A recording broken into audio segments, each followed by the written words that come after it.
Karibu katika kipindi cha Familia Leo.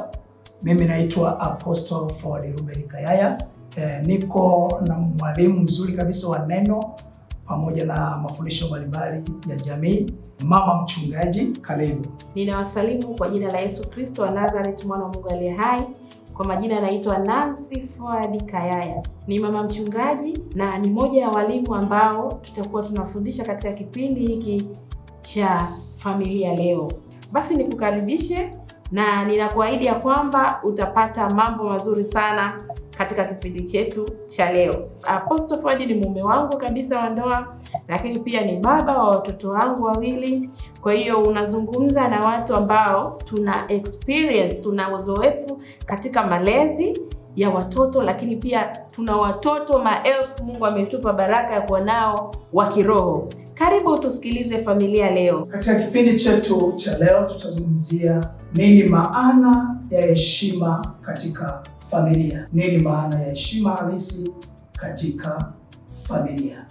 Mtumishi wa Mungu, nini maana halisi ya heshima katika familia? Asante sana mtumishi wa Mungu. Familia kama familia tunatambua ya kwamba ni familia ya mama, baba, watoto. Lakini pia familia kama katika jamii inayotuzunguka wakiwemo ndugu wa upande wa baba, upande wa mama na hata majirani zetu pia huwa ni familia.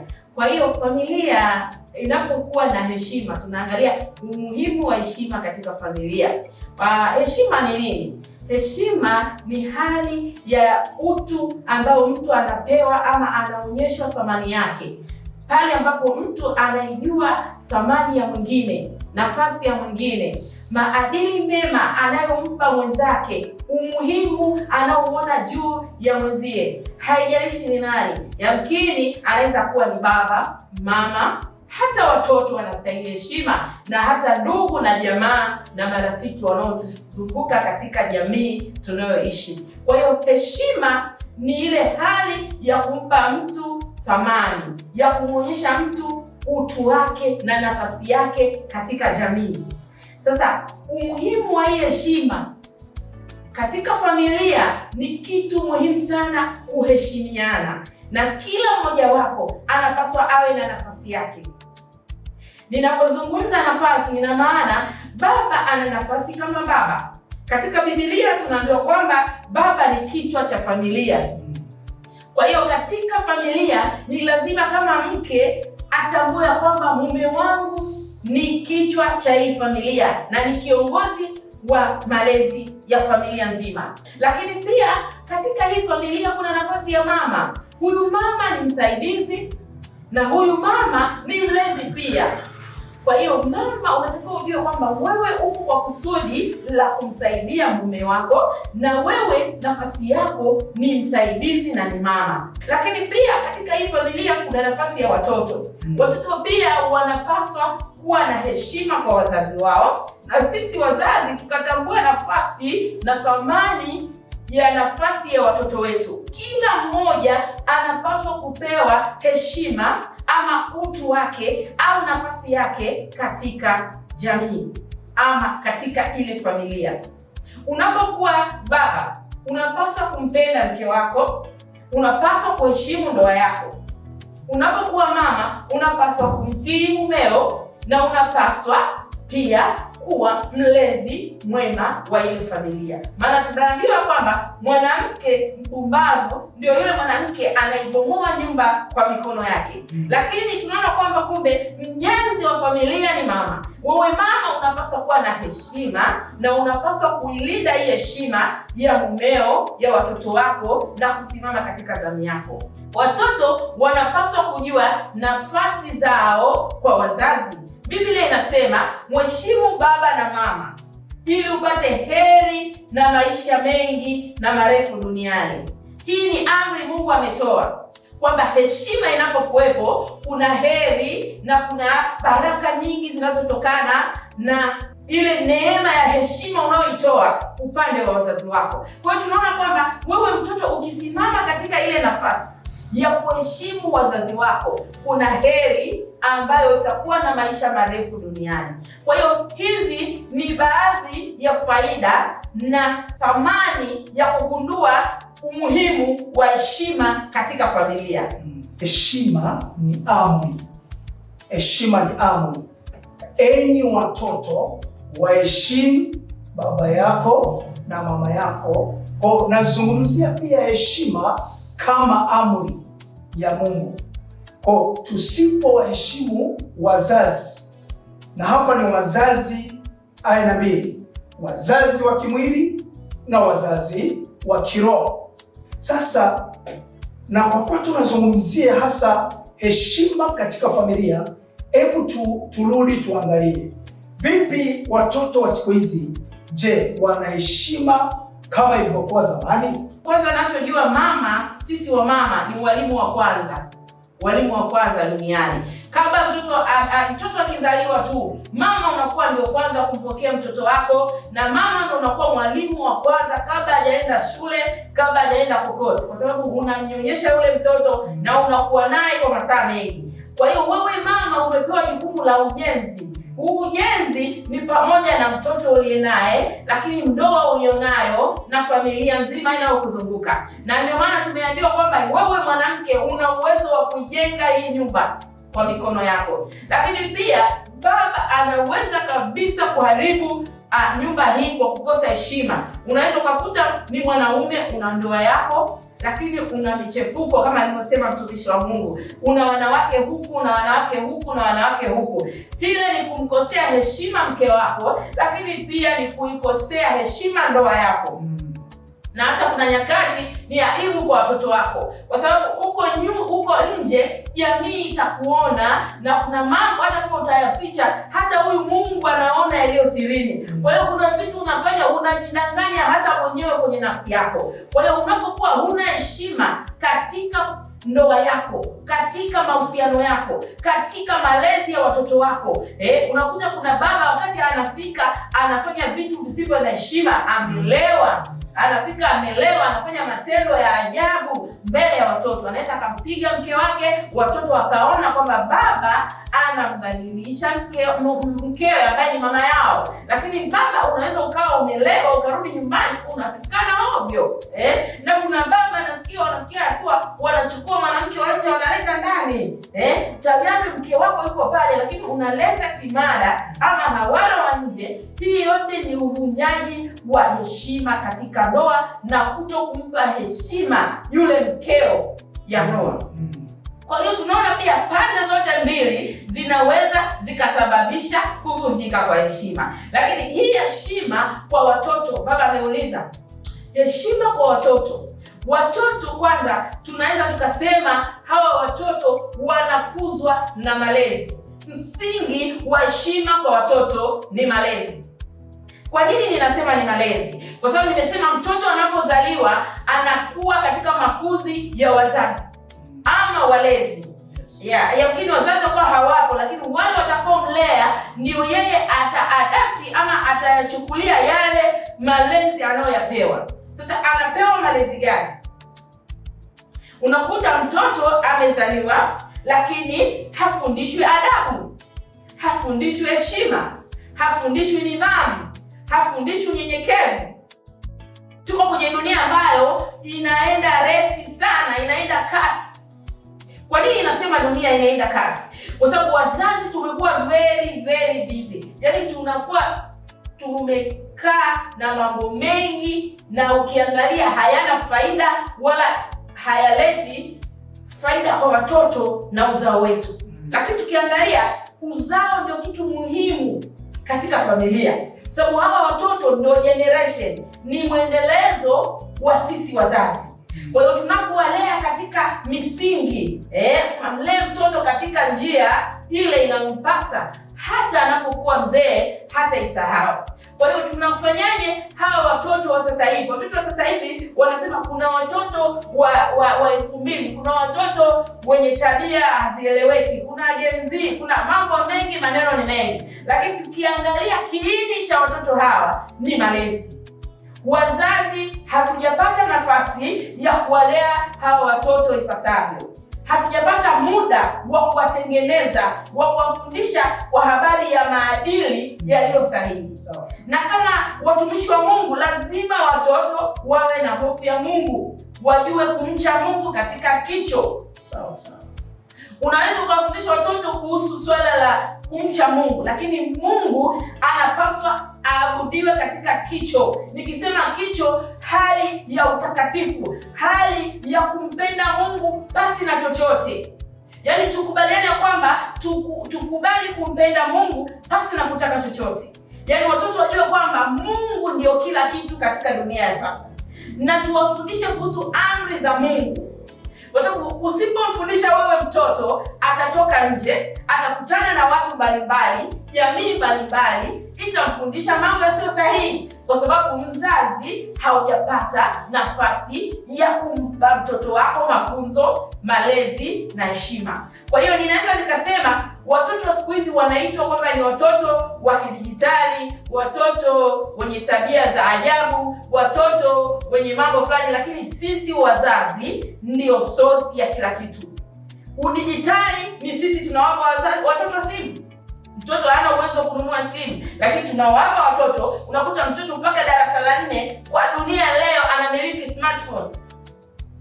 Sasa ile smartphone ndio mtoto anakuwa nayo busy muda wote. Mle ndani anajifunza nini? Tunafuatilia anachojifunza. Kwa hiyo unakuta ana ile simu, lakini ndani ya simu anakutana na mambo mbalimbali yasiyofaa. Kwa hiyo sisi wazazi ni sababu ya kwanza ya kufundisha heshima kwa watoto wetu. Kwa hiyo sosi ya watoto kuwa na heshima ama kutokuwa na heshima, chanzo halisi ni wazazi ama ni walezi. Ndugu mtazamaji, naamini unaendelea kupata nini halisi maana ya heshima katika familia. Na katika Warumi anasema pendaneni kwa upendo wa ndugu, kwa heshima mkiwatanguliza wengine. Mpendwa, siku hizi ndani ya familia, ndani ya ukoo, wanaopendana ni wachache, na wakati mwingine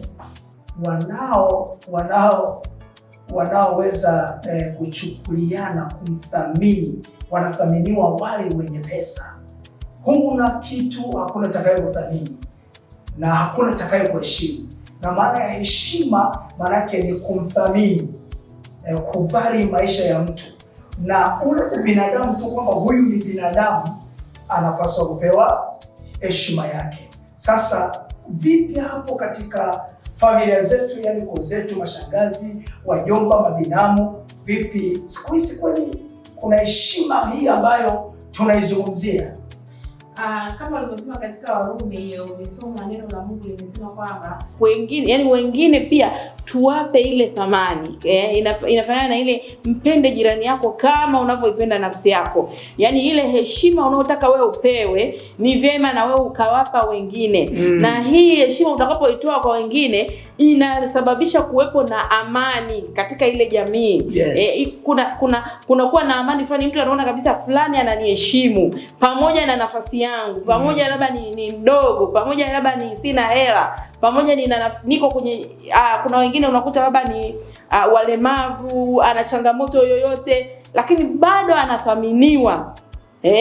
Kwa hiyo ile heshima unapompa yule mtu, hii inaenda kabisa katika hilo neno la Mungu, na inaonyesha kwamba umethamini utu wa yule kiumbe, umethamini uwepo wake, na umethamini nafasi yake. Sasa tukija katika jamii, kama familia, tukiacha baba, mama na watoto, kuna ndugu wanaotuzunguka ambao ndo hawa mashangazi, wajomba, baba wadogo, mama wadogo, mabinamu, na baadhi ya familia ambayo inakuwa ni moja ya familia yetu ama ukoo.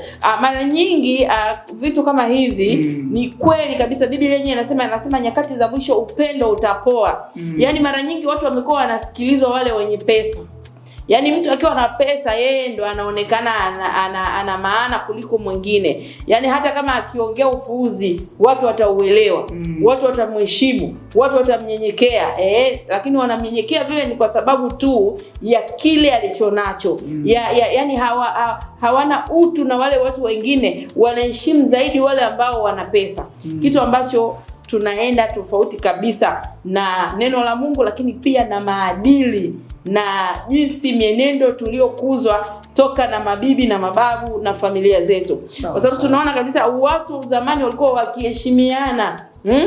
Hakuna ubaguzi. Na watoto sasa anapoona mama anamzungumzia labda mjomba hivi, anamzungumzia shangazi hivi, wale watoto na wenyewe wanafuata vile mama anavyofanya au baba anavyofanya kwa wale ndugu zao, unaona Kwa hiyo unakuta na mtoto hana adabu na mjomba wake. Ile heshima tunapowafundisha watoto inatakiwa iwe ni heshima kwa watu wote. Kuwafundisha watoto katika maadili, malezi, unyenyekevu, utii. Utii, nidhamu, heshima ya kweli kwa watu wote. Na ndio maana nimesema heshima pia watu wanaweza wakaiga. Nikisema kuiga, wana pretend. Yaani unakuta mtu katika jamii anaweza akaiga, yaani unamwona ni mtu anayejiheshimu, unasema kweli huyu ni baba fulani, ni kiongozi fulani, ni mtumishi fulani, lakini anapokuwa nje ya wale watu matendo yake yanakuwa ni ya ovyo. Yaani heshima inatakiwa kwanza itoke ndani. Yaani ujiheshimu wewe mwenyewe bila kuangalia watu. Yaani wewe ndani mwako kujawe na utu, kujawe na heshima, kujawe na unyenyekevu, kujawe na nidhamu, kujawe na hofu ya Mungu. Kwa hiyo unapokuwa navyo hivi vyote ni rahisi kuvitoa. Wanasema hivi, we give what we have. Kwa hiyo mimi mtumishi siwezi kukupa kitu sina. Yaani ninapokupa kitu ni kile kiko ndani yangu. Otherwise nitakupa kitu ambacho sicho na hakitakuwa na maana. Kwa hiyo ninaposema kwamba nidhamu ama heshima ama adabu ama utu lazima niwe nayo mimi mwenyewe binafsi ili niweze kutoa kwa wengine. Kwa hiyo mtu ambaye hana heshima, hajalelewa katika heshima, hajalelewa katika makuzi ya heshima na adabu, lazima pale utaona jeuri.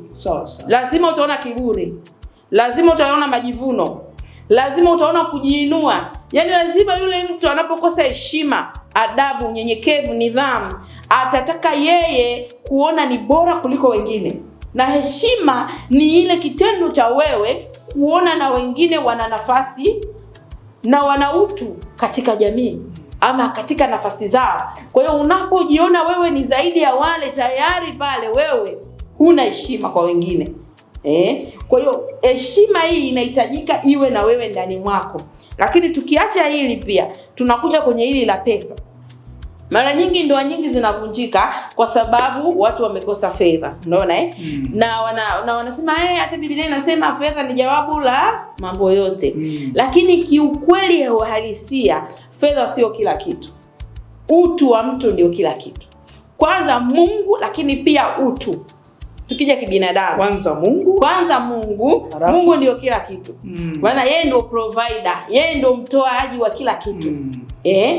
Watu watakwambia mbona na kwingine kuna hayo ni mengine na yana mwisho mbaya. Naongelea wale ambao tunamcha Mungu, tunampenda Mungu na tunaamini katika Kristo. Kwa hiyo unapomcha Mungu, yeye ndio provider. Kwa hiyo yeye ndio kila kitu. Yeye ndio muumbaji wa vyote. Na tukitoka katika uumbaji sasa, tunakuja katika ndoa. Unapoolewa na mwanaume, ina maana mliingia katika agano. Makubaliano. Na hata madhabahuni unakuta mke unaulizwa, umekubali kuolewa na fulani? Utamtii. Katika nyakati zote. Unapoulizwa katika shida na raha, ina maana kuna nyakati huyu mwanaume anaweza kukosa fedha. Huyu mwanaume anaweza akapata ajali. Huyu mwanaume anaweza akapata anguko. Yaani kuna vyovyote vikatokea ndani ya yale maisha. Kwa hiyo kukosekana kwa hela hakuwezi kuondoa nafasi ya mume wako ama utu wa mume wako. Lakini pia mkeo akipata ajali, akapata tatizo, akapata kilema, stili ni mke wako. Heshima ya mke wako inabaki pale pale. Sio mwanaume ndio unaanza kumchukulia vimada, unachukua hivi, unachukua wanawake wengine unaona hafai tena. Nafasi ya mke wako inabaki kuwa pale pale na ni lazima mvumiliane na kuheshimiana. Kwa hiyo heshima inajengwa na nyinyi wawili. Mke kujua nafasi ya mume wako, haijalishi ana fedha, hana hela. kwa sababu mpaka umechukua maamuzi ya kuoana naye, umeulizwa madhabahuni, mmeingia kiapo, amekuwa labda baba wa watoto wako, tayari ulikubaliana na vyote. Kwa hiyo ndani ya ndoa haitakiwi tena kuanza kumwambia wewe ni mwanaume suruali, wewe una kitu, wewe umeishiwa, lakini ulimkubali. Uliona ndio anafaa na yeye ndio aliona wewe unafaa. Kwa hiyo mnapoamua kukubaliana, ule mkataba ni sheria umeiweka, haipingwi, haitakiwi kupingwa. Sawa sawa.